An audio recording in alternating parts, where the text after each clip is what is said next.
شاید اس میں سے میں تمہارے پاس انگارہ لاؤں یا آگ کے مقام سے اپنا رستہ معلوم کر سکوں۔ پھر جب وہ وہاں پہنچے تو آواز آئی کہ اے موسیٰ، میں تو تمہارا پروردگار ہوں، تو اپنے جوتے اتار دو، تم یہاں پاک میدان یعنی طوا میں ہو، اور میں نے تم کو منتخب کر لیا ہے، تو جو حکم دیا جائے اسے سنو۔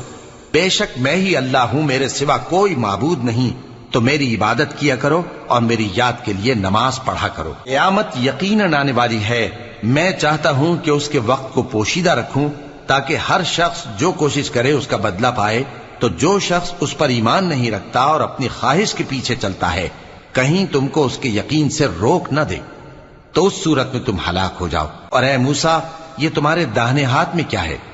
انہوں نے کہا یہ میری لاٹھی ہے، اس پر میں ٹیک لگاتا ہوں اور اس سے اپنی بکریوں کے لیے پتے جھاڑتا ہوں، اور اس میں میرے اور بھی کئی فائدے ہیں۔ فرمایا کہ موسیٰ